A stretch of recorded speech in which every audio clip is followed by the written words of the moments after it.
like, I'm fighting. I am really fighting for my daughter. I don't understand somebody who can be as forgiving and forgetful with as many situations as she's been through with Matt. My mother is against me marrying Matt because she does not think he is good enough for me. 3 strikes, you're out. You know, you're just out. I mean, move on, girl. Just move on. Well, Ellen and Bruce say their daughter Jessica's boyfriend, Matt, is the devil. They have no respect for him, don't trust him, predict he's going to continue to go in and out of rehab and recovery, use, abuse, and exploit their daughter. But Jessica says Matt is the one. And she says she wants to marry him by the end of this year. Now, her parents are here to just say, I don't want you to do that. I want you to stop this and get it out of your head. What's your sense of urgency? Why do you need this relationship? It's not really that I need it. He's my other half. He makes me feel much better about my day when I wake up. He's my best friend. I know I can tell him and go to him for anything, even the things I can't even tell my mother because I'm afraid of the judgment that's going to come behind it. Well, it's hard to not judge something that is counterproductive and destructive. And I understand that you fear criticism and judgment. Listen, when somebody comes and gives me advice, I mean, I really do. I think free advice, you get what you pay for. You know, and so when somebody comes and they're kind of offering you their point of view, you've got to really step back and say, do they have a dog in the fight? Right. Do they have an agenda here? Like if somebody comes and says, this is a wonderful car, Dr. Phil, I think you should buy it. My first question is, do you own it? And if they say, well, yeah, I do. Oh, well, okay, I'd rather talk to somebody who doesn't own it to tell me it's a wonderful car. I have to look at their agenda, right? What is your parents' agenda? What's their agenda? Do you think that they're sitting there saying, we need to make this little bitch miserable?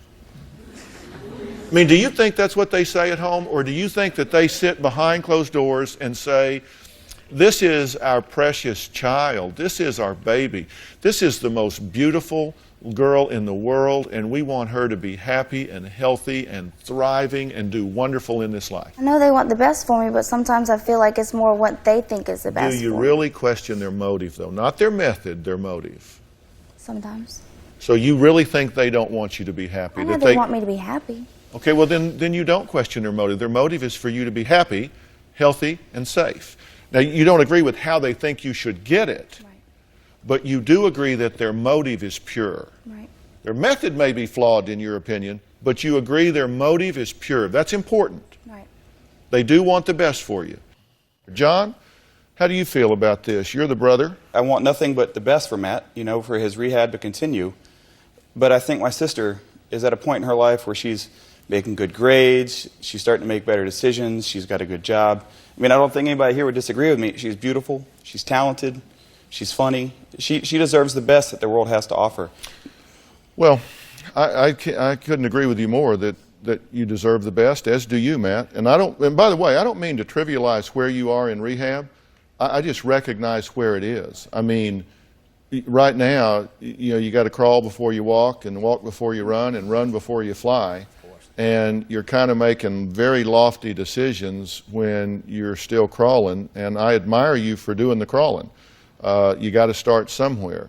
But the question is, are Jessica's parents right? Whether you agree with their motives or not, is Matt reformed? Is he now a good candidate? And is Jessica at a position to be making clear decisions about her life at this point? I'm going to give them my true opinion.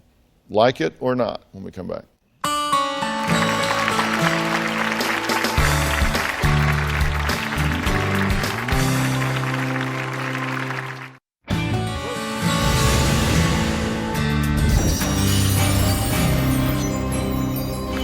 Jessica and I went shopping. We went into Guess, Coach, Tiffany.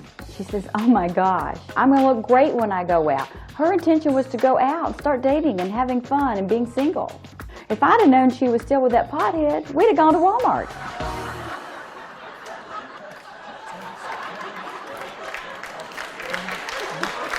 Walmart? Well, you have to understand, Jessica has been off and on her relationship with Matt for so long. It was a celebration to go shopping for real. You know, and she cried. We went into Aldo's, and that's an expensive store for us. And she found a pair of shoes that she loved, and she cried and said, "Thank you so much." And it was natural for me to want to give and to do, and have you look pretty, because you've just been away. You've been away, and I've missed you, and I missed our friendship. And drinking coffee and going shopping was a fun mother-daughter thing. It's just, I miss all that. And yeah, you wouldn't have needed to go buy something fancy if you were still in the same relationship. I've been gone before I even got with him. We've been estranged. I've been dead in the soul for many years, and you just now are trying to grab me? No, you just now started asking advice. You've never taken it. You've never wanted it. You've always done what you wanted, no matter what. Okay, And why I are think, you, excuse I'm sorry. me, what, you can preach some more in a minute. Why are you so angry at your mother right now? You're so mad at her right now you could spit. It's just because she says all these things, you know, I'm just now getting an opportunity to go out and do all these things. I've been gone for so long. I've been gone since I was 12, pretty much, mentally. I started using when I was 12. Where was she then when I needed her? Oh, honey, I was there. No, you need to Sorry. listen. I'm sorry. You need to listen I'll right listen. I needed you so much, and you were not there. I would come to your work. I would be as high as a kite, and you wouldn't even see me. You picked up a picture to show the producers about how much fun we're having, and I'm high as a kite in the picture. We would go to Thanksgiving. I wouldn't even eat. I'd be in the bathroom doing lines off the back of the toilet. And you know, and you're just now the first person that is there and helps me and gives me the motivation to get clean. You're trying to take it away when I'm not with him. When they broke up with him for that month, the only thing I wanted to do was use, because I hated who I was so much, trying to put on this fake facade. One of the things Hold on a second. So what do you want now? What do you want these people to do now? I just wanted them to see that it is possible for people to change no matter how dirty their backgrounds are. And it is possible for them to come to the other side and live together and be healthy. Here's the truth. The chance, whether you like it or not, forget whether they want it or whether they don't, the chance of you two having any kind of relationship at all, ever, going forward from the position you're in right now is something less than zero. It's something less than zero. Won't happen. Won't happen.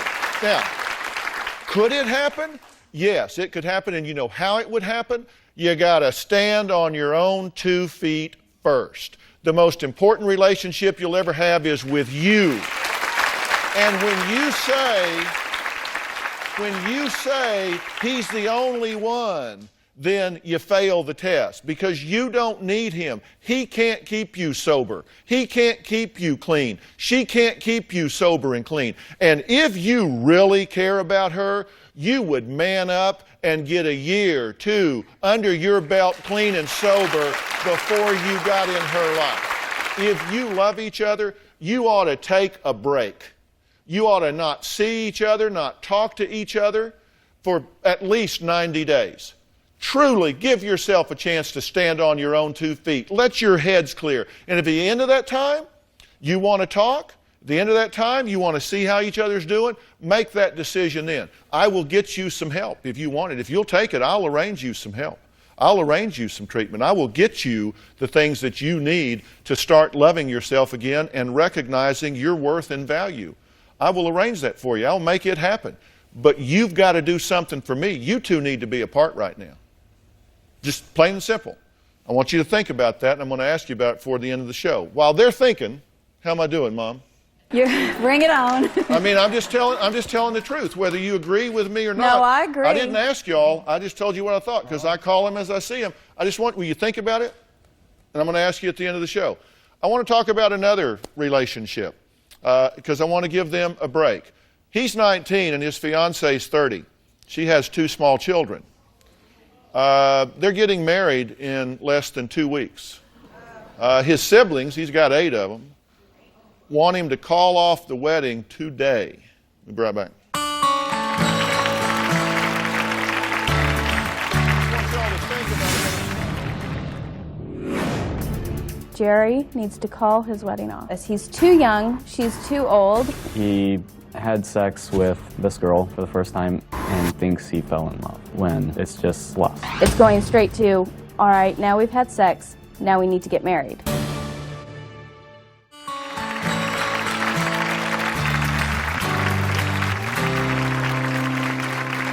Well, today I've got guests who are saying to their loved ones, you need to call it off. Do not do this. Stop. Don't do it. Rebecca and James say their 19-year-old brother Jerry's about to make the biggest mistake of his very young life, which is marrying 30-year-old single mom of 2, Jessica. Now, the wedding is in less than 2 weeks, and they say Jerry needs a serious wake-up call. My brother Jerry needs to call his wedding off. This is ridiculous. He's too young, she's too old. He is wonderful. He is kind, loving. There's nobody else in the world I'd rather be with. I can't wait for our big day. I knew she was the one. She's the perfect woman for me. Jerry's in a very different place in life than Jessica is. He's fresh out of high school, he's never had a job. James is a jealous jerk and he needs to get a life and leave me alone. Jessica has 2 kids, he doesn't have a job. It's just a bad situation to be in. They're rushing into this. They just need to wait a year and find out who each other are, get their feet on the ground, get a job. They're moving too fast. We were seriously dating for 2 or 3 weeks before I proposed to Jessica. Jerry is very mature for his age. Jerry speaks his own mind. I do not tell Jerry what to do. Jerry is being walked all over. My sister Rebecca has tried to get me down my entire life and needs to go to hell.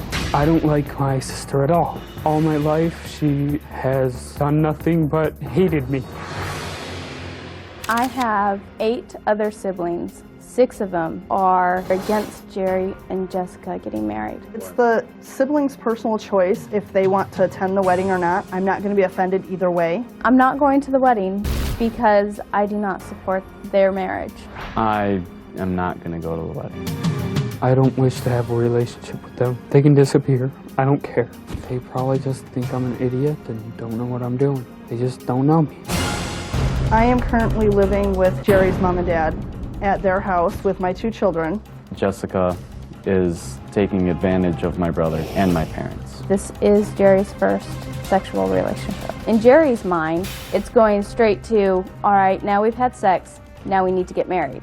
Me and Jerry are waiting to have sex until we're married. I honestly believe that he had sex with this girl for the first time and thinks he fell in love when it's just lust. Jerry and Jessica's relationship will end in divorce if they were to get married. Now they're just butting in. They think they know me when they haven't even tried to know me. So, tell me why you're getting married so quick. Because we decided to get married. We've known each other for 3 years and we love each other. We've known each other for 3 years, but you just kind of met and knew each other because you were like 16, right? Yeah. Because 3 years, you were 16 years old. Yeah. And now you're 19. Have you had a lot of girlfriends? I've had plenty of girlfriends. Yeah. Is that true? Not to my knowledge. To my knowledge, you've had maybe 1 or 2 previous to her. What gets me is at Christmas, not too long ago, Christmas, I specifically asked you if you had any interest in any of my brothers. I know we were talking about Roger, and then I asked you if you had any interest in any of my brothers, and you said no. I come home. No, that's not what I said. And I came home, and a week later, I get a call, you're getting married? No. I said to you that I was interested in one of your brothers, but I did not tell you which one. That's what I told you. You think that she's flirted with other of your brothers, right? I have That's why heard- you were asking the question. Right. I had heard that her and her sister had flirted with many of my brothers, and so your motives of marrying him are very questionable to me. I have not flirted with any of your other brothers but Jerry Okay, at all. Jerry, you're getting ready to have an instant family. You're getting ready to have a 30-year-old wife and 2 children. Do you think that you understand what that entails? Yes, I do. How do you know that? I know you're from a big family. That's got to help some. I have lived with them now for like a couple weeks, and it's fine. Is this your first sexual relationship? No. Are you having a sexual relationship here? Not physically sexual, no.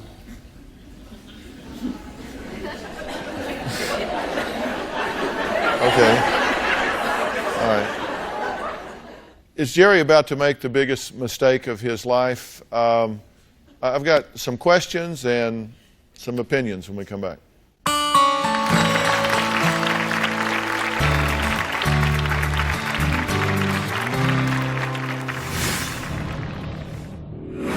I have experienced Jessica wanting to marry into this family since she's met us. She's flirted with Jacob and your brother James and also with your brother Roger.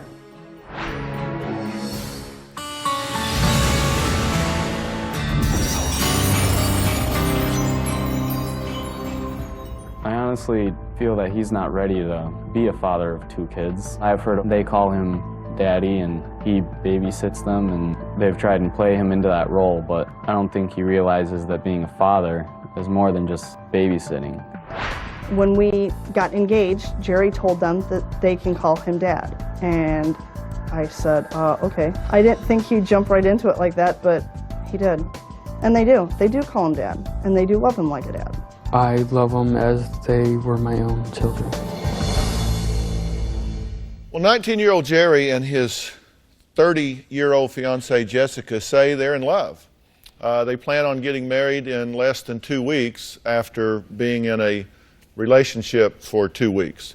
But Jerry's siblings say that Jessica is an opportunist looking for a father for her children. They think she has seduced their brother. You are a smart guy. You have to know that being a father at 19 of 2 kids, that you are not prepared for that. There's no way you could be. You're 19, and you're going to go from no relationship to 4 weeks into a relationship. Bang, you have instant family. Just add water and family. Does that not scare you?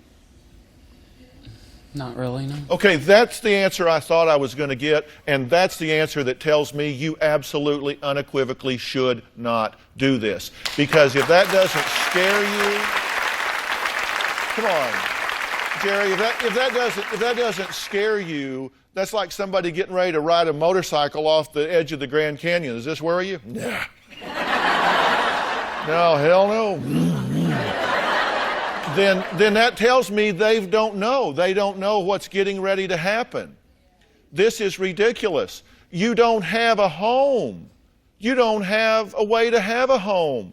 You've been living with your parents, right? Yes. And now you're moving in with his parents. Okay, he's 19 and he doesn't know any better. You do. You're 30. You're 30 years old. You're 30 years old, Jessica. This is just wrong. This is just... Your opinion. Okay. Yes, that's my opinion. And I'll guarantee you we could go out on Melrose and stop the first 100 cars. If there is somebody in this audience who doesn't think this is wrong, then somewhere there is a village missing their idiot. Does it bother you to go to the courthouse and get a marriage license with somebody that doesn't have a driver's license?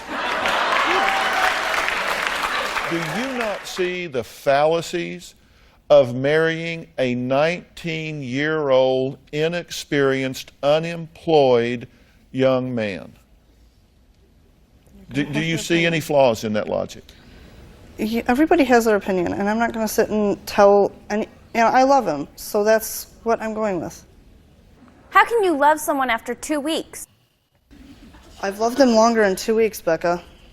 Okay. You just never knew. What do you love about him? What do you know about him? Well, hold on. If that's true, and listen, I'm not saying it's not. If you really love him, then don't you think he deserves a chance at life? Don't you just think he deserves a chance to be a young man and to get out there and enjoy himself and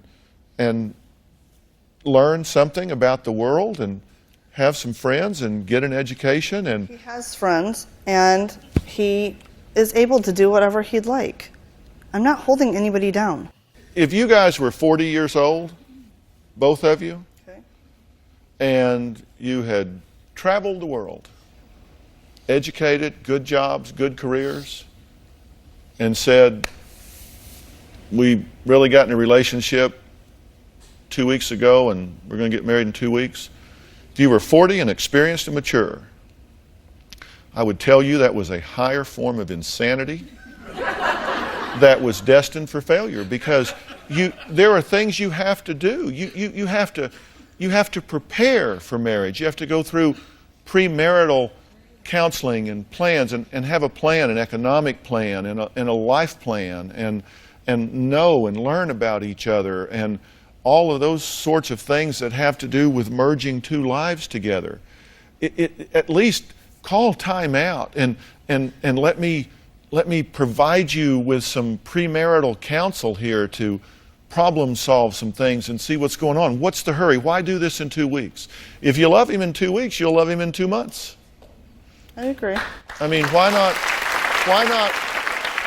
at least call time out, and let's get some opportunity here to actually prepare and deal with some of these questions. And if you run into a deal breaker, then you run into a deal breaker. But are you willing to call time out and prepare?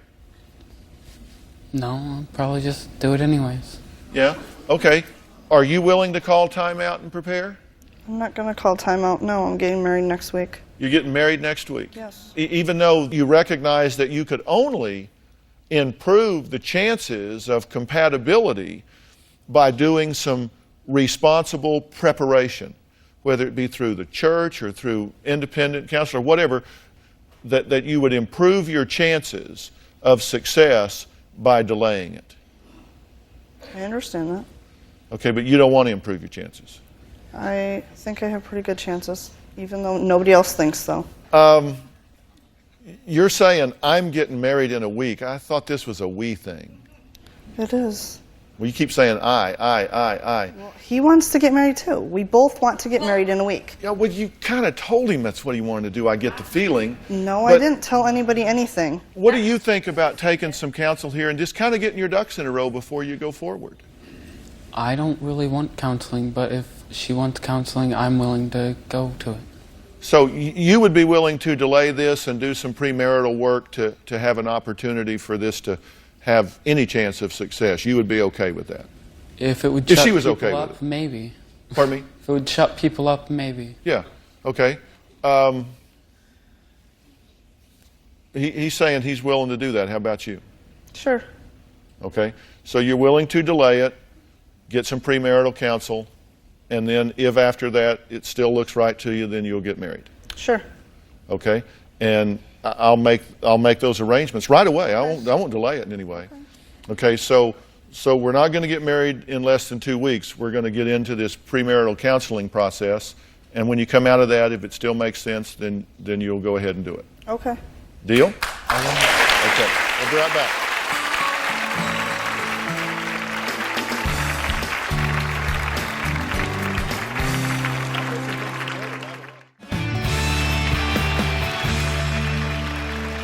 I love this country. I love it for what it offers me and really most everyone I know. Now, is it the best country in the world? In my opinion, yes, it is. Is it perfect? No, of course not. And America is facing one crisis after another, which is why I wrote my new book, We've Got Issues: How You Can Stand Strong for America's Soul and Sanity. And I have to tell you, out of 10 books, I think it is the most important, timely, and relevant book I've ever written. Now, you can't listen to Major Robert and not acknowledge that we've got issues. And what I'm doing here is talking to you about what you can do about it, how we can stand strong for America's soul and sanity. And there is a cultural war going on in this country. When you hear Major Robert say he's been fired because he won't give somebody a grade they didn't earn, that he won't give somebody a 50 when they earned a 0 and advance them on to another grade, then seriously, we've got people that have the wrong values here, and it's time for us to stand up. He got fired, and he got fired alone. Nobody stood up for him. We've got issues in this country. We need to stand up for people like Major Robert. This is a time that we need to actively live and support a meritocracy. He's saying we want to reward good performance. We want to reward good behavior. We want to stand by those people who contribute and not those who don't. We don't want to coddle these young people and give them rewards for doing nothing, because you're cheating the child when you do. That's why I say this is a how-to guide. This is something that will stimulate your thinking about what you're doing in your own life, what you're doing with people that may work for you, what's happening with your children and your grandchildren. This is a guide that is going to get us out of this quagmire and get us to reclaim the narrative in America. And that means you've got to live with intent. And when you see someone victimized like this, when you see a teacher that just simply cannot abide by doing something that is morally reprehensible to him, we need to applaud that. We need to stand up for that. And that's what We've Got Issues, How to Stand Strong for America's Soul and Sanity is all about. Pick it up, read it, and go on this journey with me. We'll see you next time.